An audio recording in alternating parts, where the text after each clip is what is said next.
মেঘলা সন্ধে, বৃষ্টি পড়ছে টিপ টিপ করে।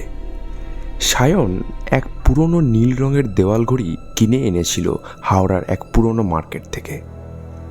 কারণ ঘড়িটা দেখতে ছিল একেবারেই অ্যান্টিক, তামার ফ্রেম আর কাচের ঢাকনা। কিন্তু ঘড়িটা আনার পরই শুরু হয় অদ্ভুত কিছু ঘটনা। ঠিক রাত 3টে বাজলেই ঘড়ির কাঁটা থেমে যেত, 1 সেকেন্ডও এগোতো না, এবং সেই মুহূর্তে বাড়ির প্রতিটি বাতি টিম টিম করে নিভে উঠত। তৃতীয় রাতের ঘটনা। কাঁটা থামার সঙ্গে সঙ্গেই সায়নের ঘরে শোনা যায় এক চাপা হাসির আওয়াজ, যেন একটি মেইলি গলা।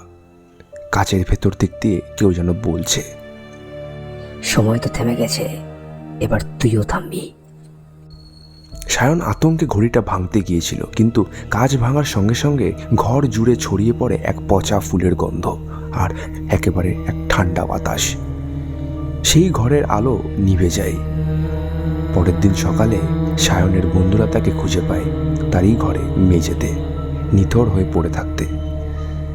ঘড়ির কাঁটা তখনও থেমেছিল ঠিক 3টে, এবং ঘড়ির কাচের ভেতর ধীরে ধীরে ভেসে উঠেছিল এক মরা মেয়ের মুখ।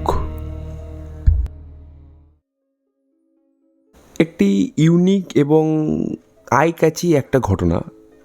আজকের এই ঘটনাটি পাঠিয়েছে সৌমিক অধিকারী আমাদেরই আসানসোল থেকে। তো সৌমিককে জানাই অসংখ্য অসংখ্য ধন্যবাদ আমাদের এই হরর টকিজের পক্ষ থেকে। তো আশা করি হরর টকিজের প্রত্যেকটা ভিউয়ার্সের এই ঘটনাটি খুবই ভালো লেগেছে, এবং আশা করি তোমরা ভিডিওটি লাইক করে ফেলেছো এবং হরর টকিজ চ্যানেলকে সাবস্ক্রাইব করতে ভুলো না। প্রতি রবিবার ঠিক রাত 11টায় এমনি নিত্য নতুন এবং হাড়হিম করা ঘটনা শোনার জন্য। টকিজের কিন্তু 100তম এপিসোডের জন্য কিছু বলে রাখি, আমি 100তম এপিসোডের জন্য অনেক কিছু প্ল্যান করেছি। তো সব কিছু এক্সিকিউশনের মেন রেজাল্ট তোমরাই।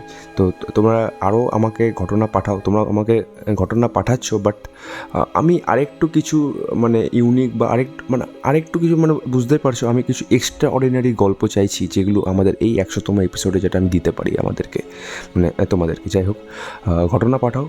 আবারও বলে রাখি যে হরর টকিজে ঘটনা পাঠাতে গেলে কী করতে হবে, মেল করতে হবে হরর টকিজ মেল ইনবক্সে, দ্যাট ইজ horrortalkies008@gmail.com। এখানে তোমাদের জীবনের সাথে যদি কোনো ঘটনা ঘটে গিয়ে থাকে সেটা নির্দ্বিধায় পাঠিয়ে দিতে পারো, অথবা যদি কারোর থেকে শোনা থাকে সেটাও পাঠিয়ে দিতে পারো। কাইন্ডলি একটা চেক করে নিও যে তুমি যে ঘটনাটি পাঠাচ্ছ সেটা আগে কোথাও যেন শোনানো না হয়ে গিয়ে থাকে, তাহলে আমাদেরই সুবিধা হয়। দেখা হচ্ছে হরর টকিজের পরবর্তী নম্বর এপিসোডে পরের রবিবার ঠিক রাত 11টায়। শুনতে ভুলো না হরর টকিজ।